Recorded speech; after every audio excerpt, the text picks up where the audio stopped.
Alors, bonjour tout le monde, François Macaille pour Écho du marché. Aujourd'hui, très heureux de m'entretenir avec une légende de l'immobilier, un de mes meilleurs amis, Raymond Raucré. Raymond, François. bienvenue à Écho du marché.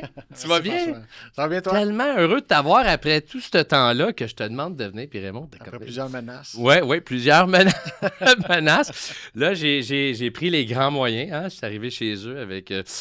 Let's go, Raymond. J'ai pas le choix. On n'a pas le choix. Hein? Tu t'en viens, là, tu viens à Écho du marché parce que, de un, moi, je suis tellement fier de ton parcours. Hein, parce que tu as eu tout un parcours en immobilier. Puis aujourd'hui, ben, ce qu'on aime bien parler à Écho du marché, on aime bien commencer avec un petit retour en arrière sur qui est Raymond Raucré, comment ça a commencé l'immobilier pour toi.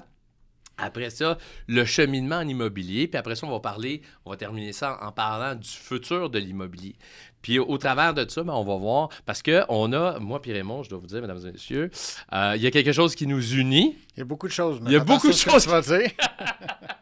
Oui, fais attention, mais on peut faire du montage. Mais oui, il y a beaucoup de choses qui nous unissent, dont nos mères, pour commencer. Mais Raymond, on veut t'entendre. Donc, Raymond, dis-nous donc, toi, qu'est-ce qui t'a fait en sorte là, que tu as choisi l'immobilier? Puis avant ça, tu as commencé vers quel âge? Puis qu'est-ce que tu faisais un petit peu? Écoute, c'est ma 20e année. 20e année en Mais immobilier? même temps, toi, Moi, ben, c'est 27, moi. 27, toi. Fait que toi, Ouais. t'es vieux. Moi, je suis vieux. Fait que moi, c'est ma 20e année. Je finis ma 20e Toi, t'as année. plus de cheveux, moi, j'ai les cheveux gris. Et ouais. Ils sont gris en dessous. Ouais. Mais, Ah ouais? Hein? ouais.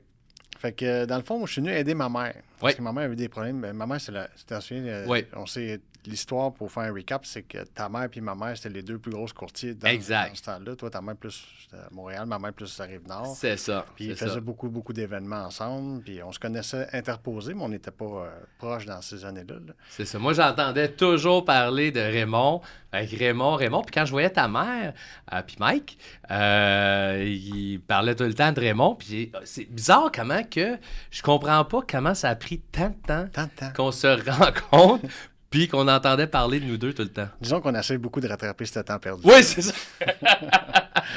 Oui. Fait que- D'ailleurs, Raymond, on attention va- à ce que tu vas dire. Oui, je veux pas aller J'ai tout le temps peur. J'ai peur de Je ce podcast-là. veux pas aller trop... Je pars avec mes histoires. Je veux pas aller trop vite, mais je comptais l'histoire l'autre jour. On rit ça y passait. Mais je comptais de notre voyage avec Tanya Rickard à Dallas. On va y revenir. Ça, c'est quand j'ai acheté du linge. Ça, c'est quand t'as acheté du linge. Oui, exact. J'aurais pu le mettre aujourd'hui. Ouais, c'est ça. Arrêtez-vous. Mais on va y revenir à cet événement-là. Mais, OK, fait que tu dis, on a commencé... Dans le fond, je suis venu aider ma mère. Comme je te disais, moi, C'est ça. j'étais en finance avant. OK. On faisait des deuxième, troisième hypothèques. Fait que j'étais déjà OK. dans l'immobilier. Je savais combien ça valait une maison. Mais c'était pas le même produit. C'était pas le même... Mais quand tu Je finances... finissais à 5 heures. J'avais une qualité de vie. Ah, OK. Je fermais mon téléphone le vendredi. C'était fini, puis pour le week-end. Puis j'ai dit, quand on a vendu, ma mère, elle avait des petits problèmes de santé. Fait que, puis elle était en immobilier, puis ça avait de l'air super simple. Ma mère faisait peut-être une centaine de transactions par année dans ce temps-là, quand même. Puis ça avait de l'air super simple. Puis j'ai dit, on va aller faire le cours. Le cours, dans ce temps-là, c'était 3 mois. Ouais, C'était assez facile. c'était plus facile, ouais. Plus facile. On a Tu fait l'as le fait cours. où, d'ailleurs? Au CAI, moi. CAI, OK, parfait. Ouais. J'allais, en tout cas, on ne rentrera pas dans les détails, mais ça a très bien été. Ouais, ben oui. Parce que je travaillais encore dans ce temps-là. Fait que. Tu payais les profs, puis... Ça a très bien été. Ah, ça a très bien été. Fait que j'ai eu des très bons profs. Il y avait des très bons profs. Ouais. C'est des profs qui avaient déjà fait de l'immobilier. Ouais. Puis pour vrai, ça m'a donné le goût quand même quand j'ai rencontré ces OK. Pierre Deneau puis des sommités dans le temps qui travaillaient à l'école. Puis là, j'ai décidé d'aller aider ma mère parce que ma mère, elle avait comme je te disais, elle avait des problèmes de santé. Puis quand le monde appelait, elle voulait parler à Manon Brunel. Ouais. Sauf que comme toi, ma mère parlait de moi à tout le monde. C'est Fait que quand il appelait, je dis « Ah, c'est Raymond son fils. »« Ah, Raymond son fils. Elle m'a tellement parlé de toi. » Je dis « Parfait. » Je dis « Pour le moment, il n'est pas disponible, mais peut-être qu'on pourrait se rencontrer, commencer le processus. Puis au fur et à mesure, ma mère pourra prendre le relais dans la transaction. » Fait qu'on a commencé à travailler ensemble en 2004. En 2004, Ouais, OK. Hey, en quand 2004, même, hein? ouais. 2004. J'ai commencé avec elle en 2004. Moi, j'avais beaucoup de clientèle à cause Des financements. Ouais, des financements. Quand tu faisais des financements, est-ce qu'à ce moment-là, parce que tu me parles de ça, puis hier, j'ai assisté à une rencontre pour du financement privé. Mhm. Puis je voyais les questions qui étaient posées, puis je veux dire, c'est quand on ne rentre pas dans tout le financement privé, mais c'est quand même, il faut que tu aies une bonne idée de la valeur de la propriété. Puis... Nous, on prêtait jamais plus que 75 de la valeur. OK. Mais on n'a jamais eu de baisse de valeur depuis ces années-là. C'est ça. Parce que avant ça, c'était des baisses. Là, en 2000, il y a eu des grosses baisses. Puis quand on a commencé... Tu sais, les plus grosses années... Les années 90, ça a 90, baissé, puis après ça a puis à partir les années après, 92, 93, ça a commencé à monter. Mais moi, quand je suis arrivé, ça faisait juste monter. On n'avait pas de risque. Non, c'est on n'a jamais pris vraiment de maison non plus parce que c'était facile à vendre dans ce temps-là. Quand quelqu'un avait des problèmes financiers, on vendait la maison puis on se payait. C'est ça. Puis à 75 t'étais pas... T'avais jamais de risque. Non, jamais... peut-être fait que t'avais pas des gros calculs à faire nécessairement pour il fallait que tu saches combien que la maison valait quand même. Puis nous, on n'avait pas de centriste dans ce temps-là. Ouais, c'était des catalogues. Ah oui, c'était des catalogues. Puis c'était-tu ta mère qui évaluait ça, les maisons, pour toi? On avait des évaluateurs agréés. Dans la compagnie où on était, il y avait des courtiers. Parce que eux, quand on avait souvent, c'est eux qui vendaient les propriétés. Là. On avait des opinions. Sinon, on les faisait évaluer agréés aussi. Fait que t'avais ça. Fait que déjà, tu étais plongé dans l'immobilier, puis là, tu étais voir ta mère qui était déjà une sommité, puis... Après 2 mois, je voulais mourir. Après... Ah oui, pourquoi? C'était un métier de mongol, qu'est-ce que c'est ça? Ah oui, parce qu'elle devait rouler, elle roulait à 100 transactions, elle devait être jour et nuit... tout le temps au téléphone. C'est souvent l'impression de perdre de l'argent. Tu sais, dans ce temps-là, quand le téléphone sonnait, tu avais l'impression de perdre 3, 4, 5 000, 7 000 si tu réponds pas. Oui, puis on n'était pas capable de qualifier le client dans mes premiers temps. Là, fait que le gars, il achète toujours la maison aujourd'hui, puis il est devant la maison, puis il veut l'acheter, puis il ne l'achètera jamais. C'est ça. Mais avant d'apprendre à qualifier les clients, puis de faire ton expérience, parce que ma mère, elle posait 2, 3 questions, c'est pour une occupation quand. Elle le qualifiait au téléphone. Tandis que moi, les premiers shots, je me suis ramassé devant la maison, puis le gars n'est jamais venu. Puis j'ai tout vécu ça, moi aussi. Ouais. On voulait vraiment closer les transactions. Fait que, puis à ce moment-là, tu travailles-tu parce que ta mère, son bureau, il n'était pas chez elle ou il était au bureau de Remax à Laval? Non, ma mère a toujours eu son bureau à la maison. C'est ça, à la maison, hein? Puis toi, tu travaillais-tu de là ou du bureau? Oui, le bureau, le central, était chez elle. OK, c'est ça. Elle restait en Fontainebleau. C'était chez elle. OK. Fait que toi, tu travaillais de là avec elle. Okay. Ben, dans le fond, c'est du terrain. Moi, je faisais du terrain. Moi, je faisais beaucoup les acheteurs. J'ai travaillé tout le temps pas mal avec les acheteurs. Je suis pas mal spécialisé acheteur, moi. OK. Fait que j'ai toujours une passion pour les acheteurs. Ta mère a... plus facile. Ouais. Ben, c'est différent, hein? L'acheteur t'aime. C'est ça. Le vendeur, tu coûtes toujours trop cher, mais l'acheteur t'aime. C'est ça. Tant que tu ne démontres pas ta plus-value au vendeur, là, après, il l'apprécie, mais au début, c'est toujours un frais pour lui, là, dans sa tête. Ouais, c'est clair que... L'acheteur va t'inviter à souper chez eux, tu viennes chez eux quand te montrer sa famille. C'est pas la même... C'est un... Je dis souvent, l'énergie est différente quand tu travailles avec un acheteur puis un vendeur. L'énergie avec un acheteur est règle générale, un petit peu plus... Dans le positif, dans la joie puis le bonheur, parce que quand tu vends, il y a le coût relié à la vente, il y a la pression de vendre, il y a combien de vendeurs qu'on voit que malheureusement, ils ne vendent pas leur propriété, puis ils commencent à se dire, bon, ben qu'est-ce qu'elle a ma maison, et pourquoi les gens la veulent pas, souvent, il y a souvent une question de prix reliée à ça aussi, mais c'est sûr que quand tu travailles avec un vendeur, l'attention est différente un peu.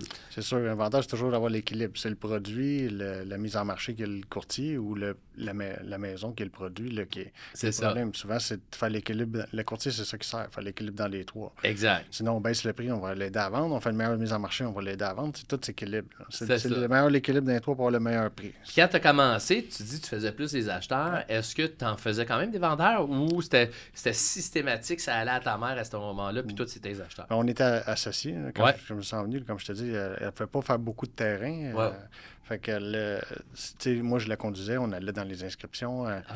On faisait les inscriptions ensemble, mais après, c'est toujours été l'équipe. C'est encore beaucoup comme ça. Là, maintenant, l'équipe prenait en charge les visites, ces choses-là. Mais le contact client avec les vendeurs, c'était ma mère. Le terrain avec les acheteurs, c'était moi. OK, parfait. Puis, toi, t'as-tu, quand tu travaillais avec les acheteurs, là, ça fait longtemps que tu travailles avec les acheteurs, mais tu me disais tantôt, tu te rappelles au début que c'était peut-être un peu différent. Il y avait des livres, il y avait peut-être pas des recherches automatisées.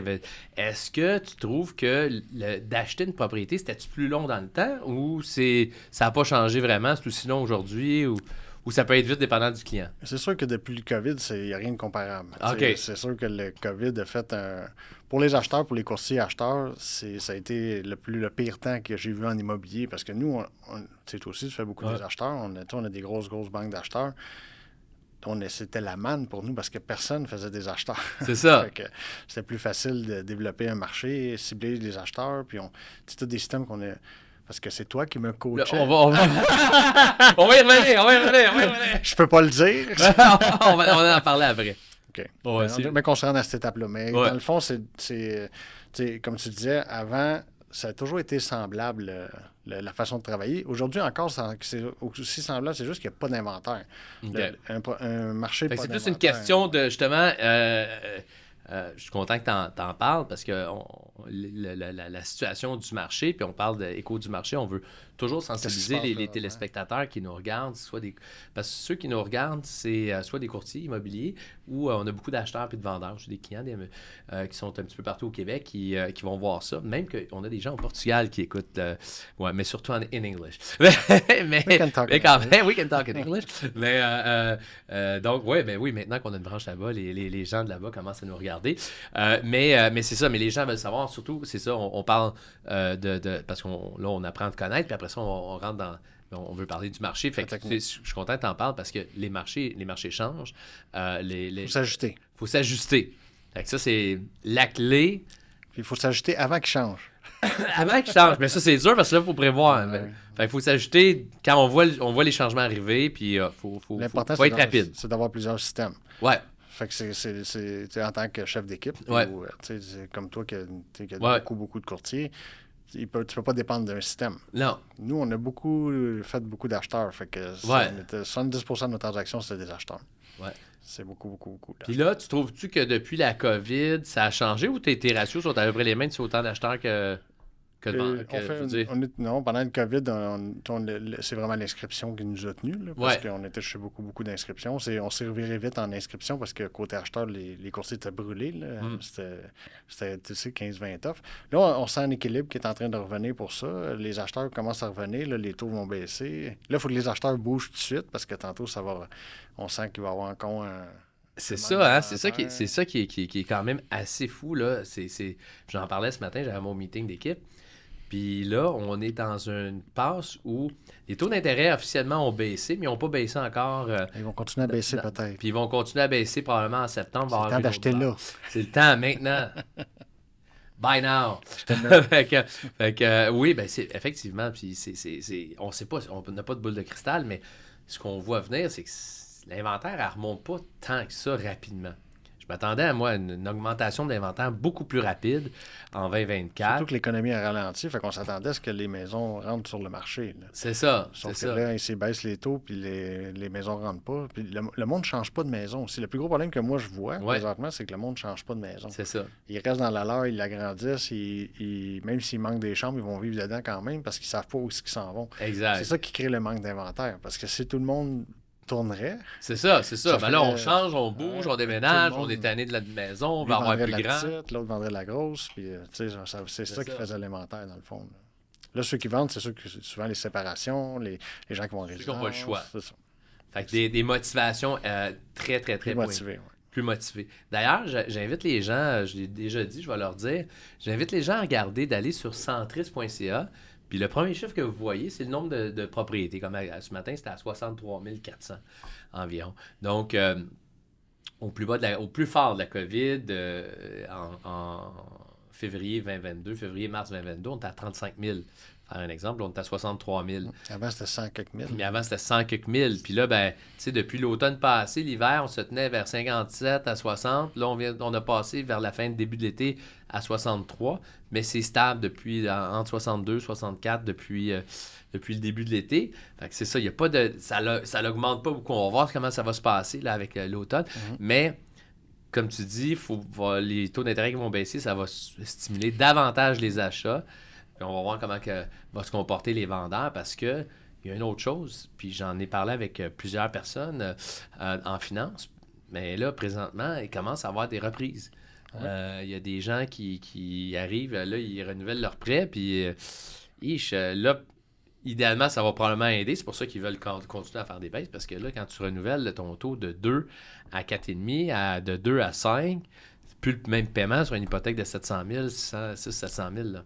Il devrait vous appeler. Oui, il devrait nous appeler. Oui, parce que c'est pas une bonne chose de remettre sa maison à la banque. Non. Dans un marché comme aujourd'hui, tu peux la revendre et aller chez ton équité quand même. Exactement. Souvent, les gens ils attendent la dernière minute, là, mais c'est ça. L'idéal, c'est de contacter un courtier et de regarder les possibilités avant d'être rendu là, parce qu'on est capable de vendre les maisons de ce temps-ci. C'est ça. Puis dis-moi, Raymond, fait que si on revient un petit peu, fait que là, toi, tu travailles avec ta mère, juste pour finir ton histoire, on va faire un peu de back and forth, mais pour aller finir ton histoire. Donc là, tu étais avec ta mère, puis là, on est en 2004, 2005, 2006, ces années-là.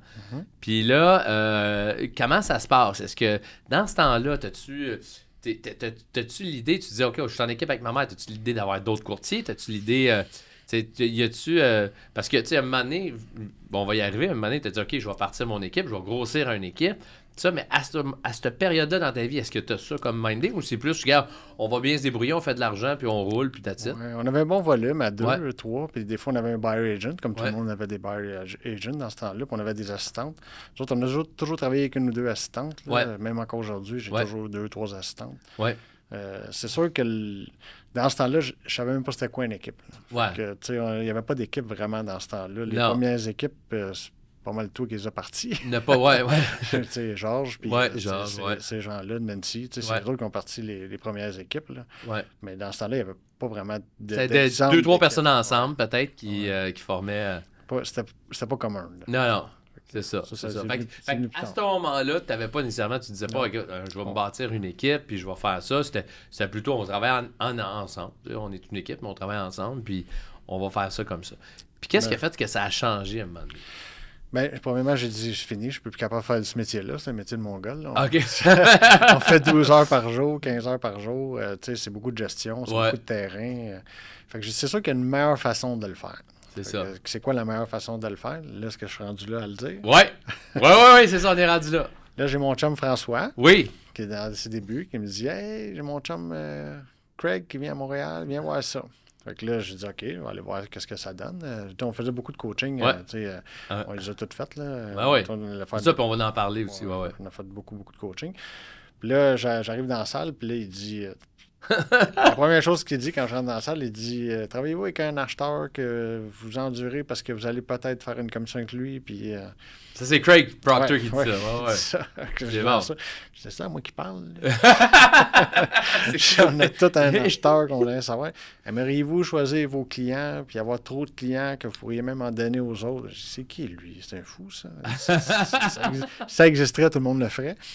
Fait que c'est pas mal là que le déclic s'est fait. Dans le fond, c'est ces systèmes-là qui ont fait que j'ai commencé à comprendre le but de l'immobilier, qui est de générer des leads, convertir des leads, faire des banques de données, gérer des banques de données. Fait que là, toi, t'es arrivé, t'as vu Craig dans une demi-journée de conférence en premier, puis t'es venu à Toronto après. Oui, bien, dans le fond, quand il vient à Montréal, c'est le setup pour t'amener à Toronto. C'est ça, exact. Il vient vendre, il vient donner un aperçu de son programme pour t'amener dans sa conférence de 3 jours à Toronto, où là, c'est là qu'on s'est parlé beaucoup, en tout cas. C'est là que j'ai signé. T'as signé? T'as dit, parfait, je le donne où, mon 12 000?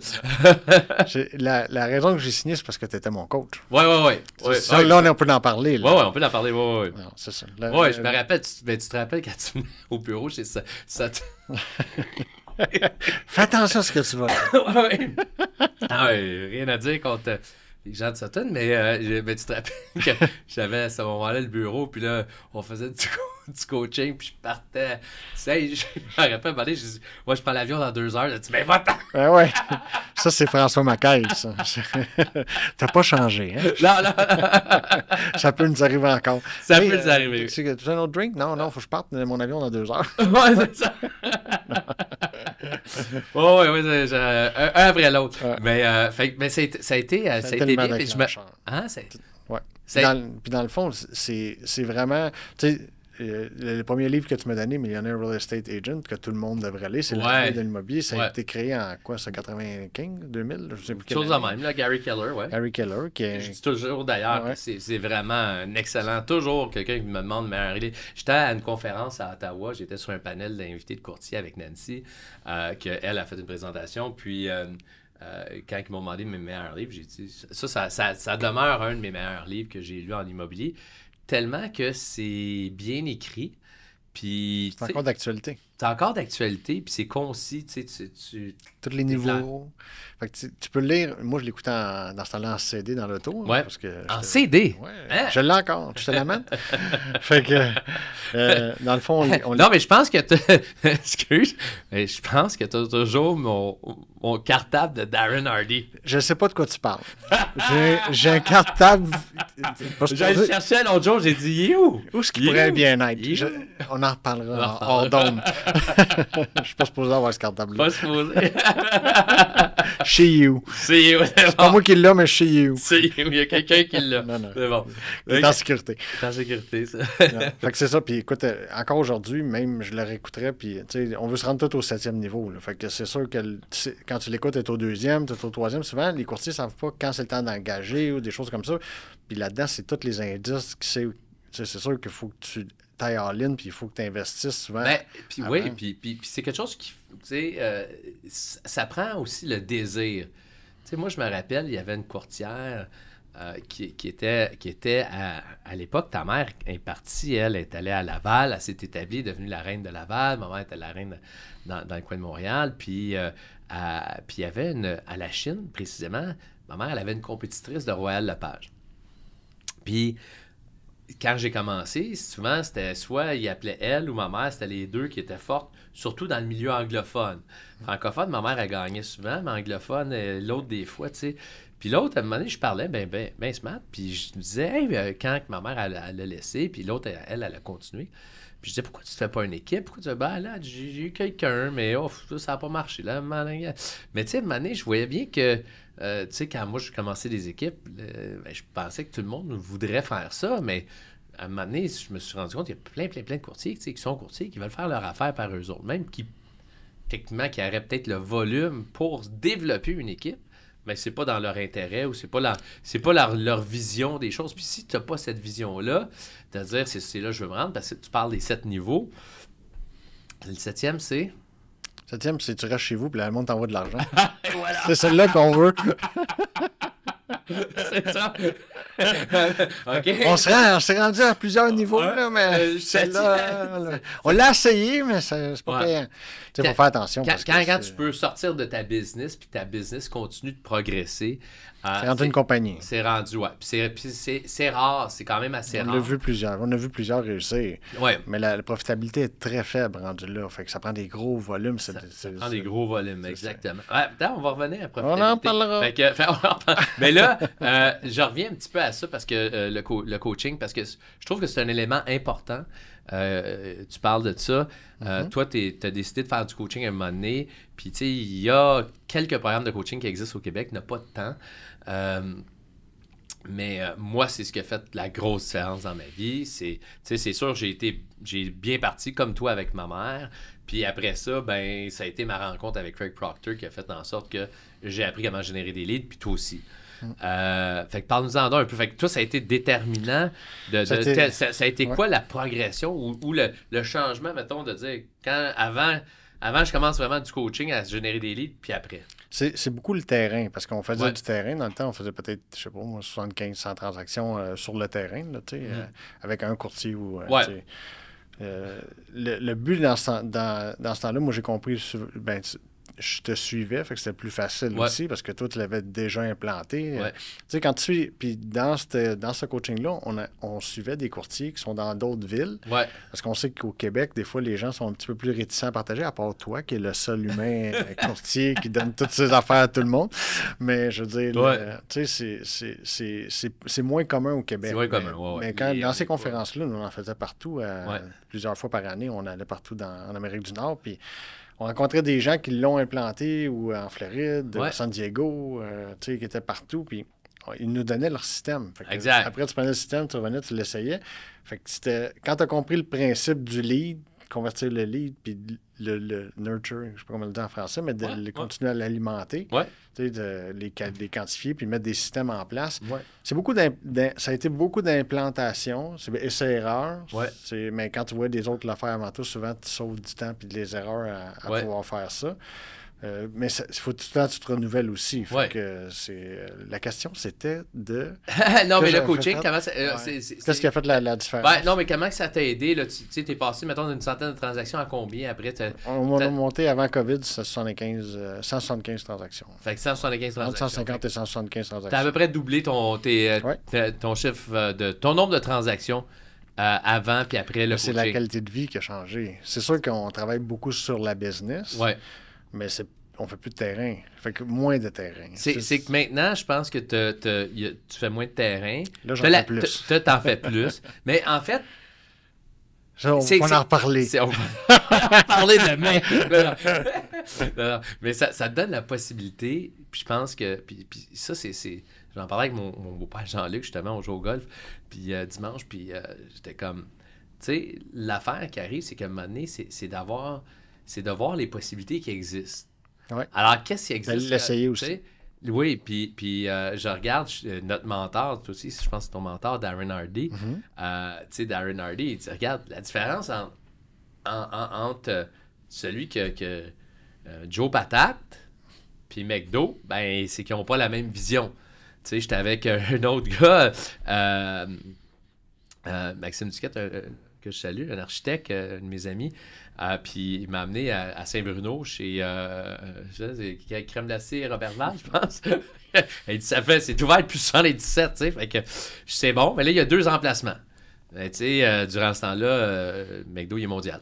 Fait que dans telle autre compagnie, Elon Musk a décidé de régler des gros problèmes. Puis là, ben, il y a fortune numéro 1 mondiale. Parce qu'il s'attaque à des gros... Tu sais, mais c'est des êtres humains qui ont juste eu des visions différentes. Fait qu'en tant que courtier, là, je ramène ça au courtier, mais tu sais, t'as un courtier qui va partir une gigantesque compagnie ou une plus grosse équipe. Fait que je pense que le coaching, ce que ça nous apporte, c'est aussi une vision de savoir que ça existe. Ouais, si tu veux, les possibilités sont là. Si tu veux t'ouvrir une agence, c'est possible. D'ailleurs, on est à la recherche de licencier Groupe Macaille. Mais si tu veux, tu sais, tout est possible. Ça dépend du type de... Moi, j'ai toujours pensé que... Tu sais, tantôt, tu parlais des courtiers qui ont des gros volumes, mais qui n'ont pas d'équipe. Tu sais, il faut que tu sois un leader, puis il faut que tu sois capable de gérer les personnes aussi. Parce qu'une équipe, tu es responsable de ton équipe. Toi, dans ton équipe, tu as plusieurs niveaux, tu as plusieurs systèmes. Mais quand c'est une équipe, c'est une famille. Fait qu'il faut faut que ça soit serré, il faut que tu les gères, il faut que tu t'en occupes, faut que, quand il y en a un qui tire de la patte, il faut que tu le relèves. Fait que tu es responsable de ta famille. Fait que exact. Il y en a qui ne veulent pas cette responsabilité-là. Ils ont déjà la responsabilité des clients, puis c'est déjà trop. Fait que, ils ont choisi Mais dans le coaching, ça te permet de voir les différentes possibilités, comme tu dis, puis ça te permet de voir... Les niveaux, de monter de niveau. C'est ça. Moi, je pense que le coaching te fait monter de niveau. Ouais. Parce que tu peux voir jusqu'où tu veux aller. Il y en a qui veulent faire 200 transactions, 500 transactions. Souvent, on le sait, moi plutôt on le sait, on l'a vu souvent, c'est pas le nombre de transactions que tu fais, c'est combien qui reste à la fin. Fait qu'il faut juste faire attention quand tu évolues et que tu grandis comme ça, de garder ton œil sur tes chiffres parce que ça va vite. Là. C'est d'avoir une rentabilité. Parce que la rentabilité baisse plus que tu grossis normalement. Exactement. Puis ça, c'est vraiment quelque chose qu'on dit à toutes les équipes. Moi, je l'ai vécu. Tout le monde l'a vécu qu'il y a des équipes. C'est que là, tout à coup, toi, si tu partages, par exemple, puis c'est drôle, parce que des fois, je dis à mes courtiers, quand ils disent ouais, mais parce que nous autres, au groupe Macaille, puis je vais juste le dire rapidement à la caméra, parce qu'il y en a qui pensent qu'on est juste une équipe. En fait, on est une agence immobilière. J'ai des courtiers indépendants qui sont à 100% de commission. À tous les niveaux. J'ai des courtiers qui sont en équipe à 50-50, puis on leur fournit les leads, puis le personnel administratif qui va avec. Donc, on a les deux. Mais c'est sûr que quelqu'un qui dans 50-50, il y en a qui vont dire hey, ouf, ça va me coûter 50%. En fait, je pensais la même chose que toi. Moi, avant de donner un lead à quelqu'un, quand les premières fois, quand tu es un chef d'équipe, tu dis hey, ça va me coûter 50%, je peux le closer, ce lead-là. Ouais. Je peux faire une vente avec cette personne-là. Puis je vais avoir 100% de ma commission, mais là, je vais le donner à quelqu'un d'autre qui va le faire. Puis je vais juste avoir 50%. Fait que ça va dans les deux sens. Ouais. Les gens veulent voir ce qu'ils veulent voir. Là. Ouais. Ça, on pourra jamais... C'est gérer l'humain. Là. Ça va faire un gros podcast si on commence à gérer ça. Là. Je ne pense pas qu'on va se rendre là. Mais je pense que, surtout comme dans un système comme le tien, chacun trouve ce que lui, il ressemble. Il y en a qui ne sont pas faits pour des équipes, mais il y en a qui sont faits pour ça. Il y en a qui vont nous écouter aujourd'hui et qui vont dire Ah, je peux avoir des clients, puis ils vont me trouver des clients, puis moi, je choisis mes clients. Ça n'existe pas. Mais oui, ça existe. Qui aillent l'essayer, le groupe Macaire, ils vont le voir, c'est quoi. Ouais. Ils vont, Ou l'équipe Raymond Recré. Nous, on n'engage pas présentement. Là. Non? Je les envoie. Okay, on est très sélectifs. Oui. Mais comme je te dis, on est justement en train de repartir les systèmes acheteurs parce qu'on sait que ça s'en vient. Le lead generation acheteur va repartir. Les rendez-vous vont recommencer pour les acheteurs. C'est des affaires qu'on ne faisait pas en COVID. Là. C'est ça. Nous, on avait arrêté pendant le COVID, ça. C'est ça. Toi, je sais que tu n'as jamais arrêté. Mais... Oui, mais ça, puis ce qui est bien de ce que tu dis, c'est que quand tu connais... C'est ça, quand tu connais le système, tu sais que ça existe, ben tu peux le tourner à on ou le tourner à off. Couper les dépenses ou les ouvrir ou selon le marché, puis t'ajuster au marché avec tes publicités de qu'est-ce que tu veux faire. Puis... C'est ça. Puis j'aime ça quand tu as parlé de profitabilité puis tout ça, parce que on sait que la monnaie, ce qui est emballant quand tu pars une équipe où tu deviens un entrepreneur, plus un entrepreneur qu'un courtier, puis plus un dirigeant ou un chef d'équipe, c'est que tu peux t'emballer sur tous les systèmes. Puis tu peux dire, ben gars, c'est le fun parce que ça marche, c'est le fun parce que les leads... Tu sais, moi, je suis encore, après des années, je suis encore coupable de ça. On a trouvé, écoute, on a eu un glitch dans notre système, Raymond, au Portugal, OK? Puis, on a trouvé comme 300 leads qui n'étaient pas rentrés des réseaux sociaux à notre système Follow Up Boss. Fait que là, j'étais là... on a trouvé. Fait que là, mais je savais qu'il y avait de quoi je voyais qu'il y avait un glitch, quelque chose. En tout cas. Faites les vérifications, effectivement. Là, on rentre ces leads-là. Là, j'appelle les courtiers là-bas. Je dis, hey, on a 300 leads à appeler. Let's go, go, go, go, go. Fait que c'est fou, mais tu sais, puis eux autres là-bas, même comme les gens qui viennent ici, tu vois, à Montréal, il y a plein de courtiers qui sont dans d'autres agences qui ne comprennent pas comment on fait pour générer des leads. Le problème, il faut tes appels.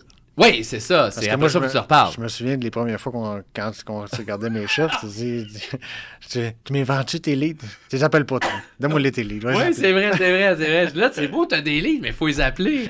Il faut leur parler à ces gens. Pas des appels. Faire des appels, il faut faire des appels. On ne le dit pas au monde, il faut faire des appels. Faire des appels. Écoute, quand j'ai commencé le téléphone, tout le monde disait, il faut que tu prennes le téléphone. Puis, tu sais, même Todd nous avait dit un jour, ou même Craig, quand ça va mal, prends le téléphone. Appelle tes clients. T'as trouvé de la business. Écoute, le monde n'appelleront pas le monde. Ils font des réseaux sociaux, puis des Facebook, puis des Instagram. Ça fonctionne. Mais il faut que le contact client, c'est le contact client. Exactement. Puis le fait de, tu sais, même ça fonctionne jusqu'à un certain point. Je veux dire, pour certaines personnes, ça fonctionne très bien.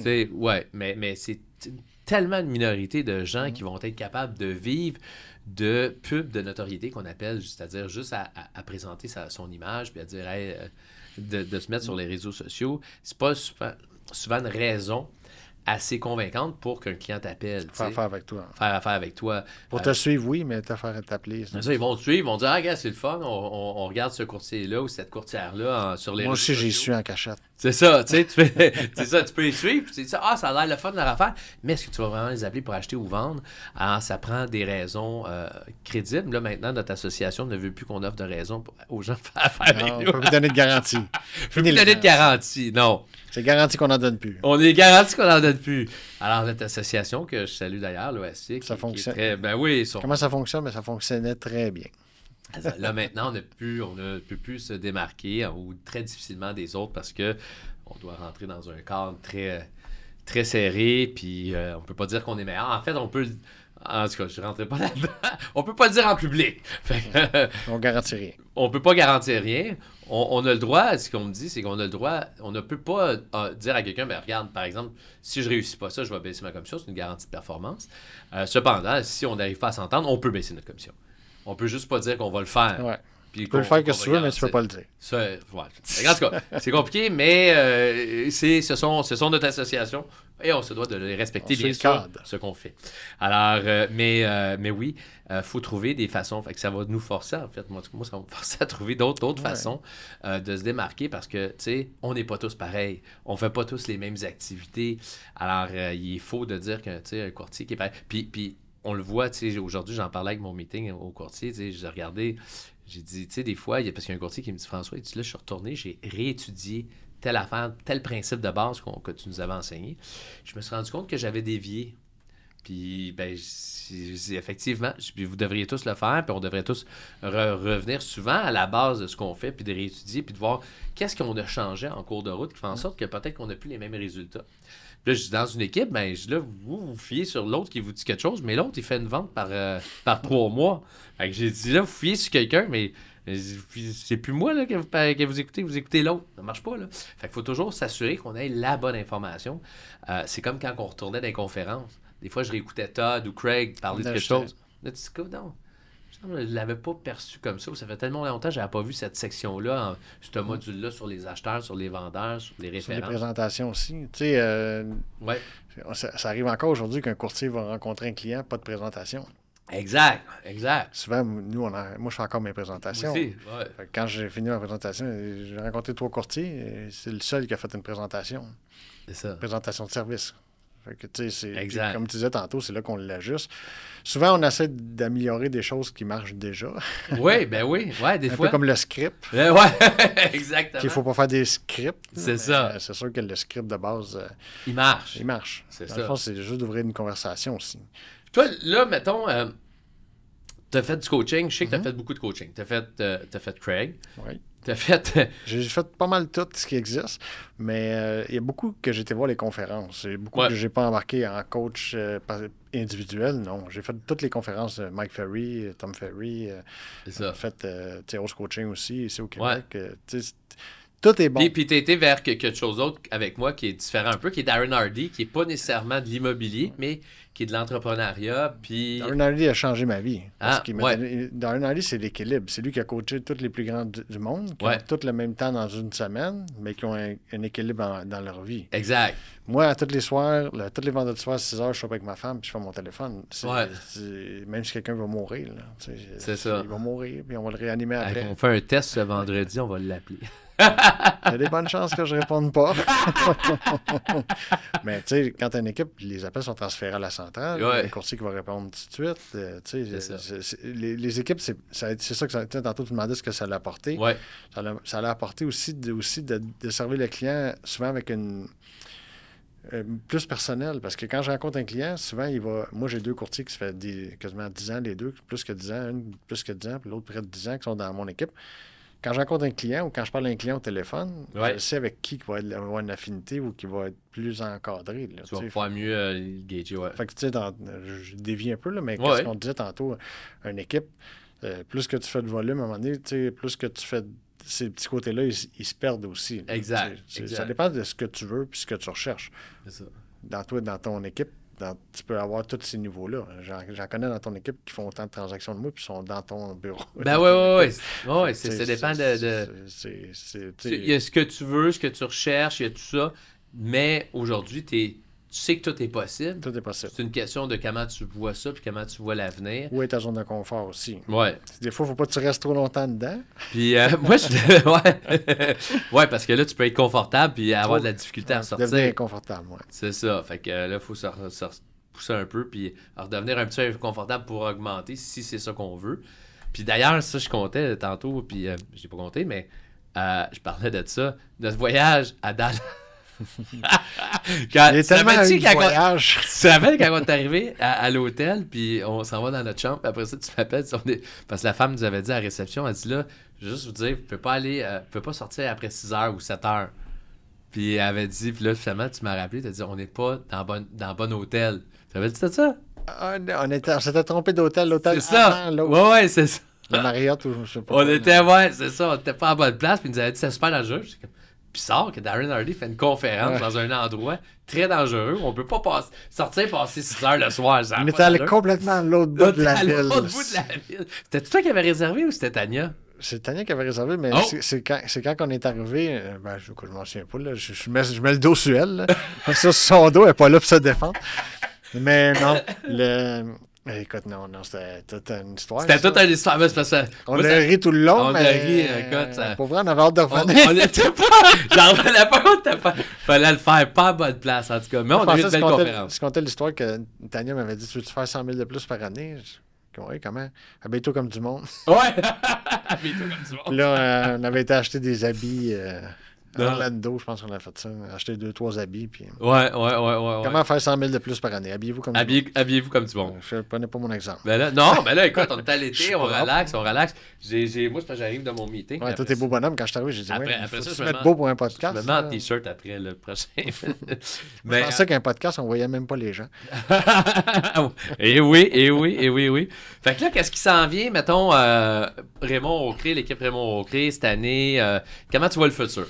Écoute, pour vrai, on sort de la zone de confort. Là. Cette année, on recommence justement les rendez-vous, les systèmes de rendez-vous, le système d'appel, le système de rendez-vous, déléguer, sûrement engager 1 ou 2 autres courtiers. OK. Mais on va commencer par renflouer les coffres puis de rouvrir la machine. Fait que, OK. Dans le fond, on commence les appels, François. Fait qu'on recommence les appels, mais tu veux prendre la croissance, c'est ça que j'entends? Oui, on veut revenir à un niveau un petit peu plus... revenir à un niveau plus haut. Là. Puis est-ce que tu as la vision, tu sais, de dire, écoute, moi, mettons, je te donne des exemples, là, mais moi, ce que j'aimerais, c'est faire 250 transactions, moi-même 30. L'équipe en fait 200, puis on fait 20% de profit, 25% de profit, quelque chose. Donc, est-ce que tu vois tout ça ou tu n'es pas arrêté encore à ça? Non, les chiffres sont Parce encore... que sinon, on va te parler demain matin. Ouais. Mais, dans le fond, les chiffres, ils sont déjà connus, déjà les... OK. On a tout le temps un plan de 3 mois, 6 mois, 1 an, 5 ans. Ça reste toujours. Sauf que là, là, c'est de revenir au niveau avant COVID. OK. C'est revenir avec les systèmes en place. Puis pour vrai, le COVID nous a donné un coup. Là. Ouais. On ne mange pas d'invidange. Ouais. Non. Tout le monde pense les courtiers pendant le COVID. Ouais, ça n'a pas été facile pour tout le monde. Il y a des courtiers que les gros inscripteurs ont pu s'en sauver quand même assez bien parce que c'était eux autres qui contrôlaient plus le marché. Quand tu avais beaucoup d'acheteurs, ben, tu étais tout le temps pris à 9 multiples. C'était plus difficile. Mais Georges m'avait dit ça une fois. Il m'a dit, tu sais, quand tu as un gros inventaire en inscription, puis tu arrives dans le changement de marché, tu passes à go. Parce qu'on est rentré on avait 75 inscriptions, tu dois en avoir 200 dans ce temps-là. Ouais. C'est sûr qu'on a vidé le magasin. Là. C'est ça. C'est sûr que cette année-là, ça a très bien été. Là. Exact. Oui, très bien. C'est juste qu'après, il fallait s'ajouter. Puis là, présentement, on voit que l'équilibre du marché va revenir. Là. C'est juste de recommencer les systèmes puis de se remettre à jour. L'été, normalement, c'est là qu'on travaille. C'est juste que c'est plus dur pour beaucoup de gens. C'est ça. Ben écoute, moi, je suis tout le temps, si tu es en congé puis tu travailles pas, ben il n'y aura rien qui va se passer. Non. Mais si tu es là, tu es sur le terrain, tu es actif, puis tu es réceptif, ben tu vas avoir des transactions. C'est le temps d'appeler les gens aussi. Ouais. Puis les gens sont relax aussi. Ils sont, il fait beau, c'est relax, on va-tu visiter? Parfait, on fait ça un œuf? Bien sûr. Discuter d'immobilier. Et voilà. Faire un achat immobilier en 2024. C'est quoi vos projets? C'est 10 qui attendent, mais vous attendez que ça revienne comme avant. C'est le temps là d'acheter des maisons. C'est le temps là de vendre des maisons. C'est toujours le temps. Ben, écoute, moi, je suis qu'un courtier. Puis pour les gens à la maison, si vous êtes un acheteur ou un vendeur ou un investisseur, vous pouvez appeler Raymond. Raymond Aucré ici. Ces informations vont être ici dans le podcast. Si vendredi soir, vous appelez François. Si c'est vendredi soir, vous m'appelez moi. Puis si vous êtes un courtier, vous m'appelez moi. Ben là, il dit qu'il cherche au moins 2 courtiers cette année. Ouais. Fait que donc, vous pouvez appeler Raymond, puis si Raymond dit non, vous m'appellerez. Alors, Raymond, on va te souhaiter beaucoup de succès. Merci, François. Pour le restant de l'année 2024 puis 2025. Puis je suis vraiment heureux de voir aussi ta progression, puis comment ça se passe. Puis on va toujours être là pour t'aider puis t'appuyer aussi n'importe quand que tu veux. Puis merci d'avoir accepté l'invitation à Écho du marché. C'est de ta faute. OK. Merci Raymond. Passe à toi. Merci tout le monde d'avoir été avec nous. Je vous souhaite un beau week-end et on se revoit la semaine prochaine. Merci.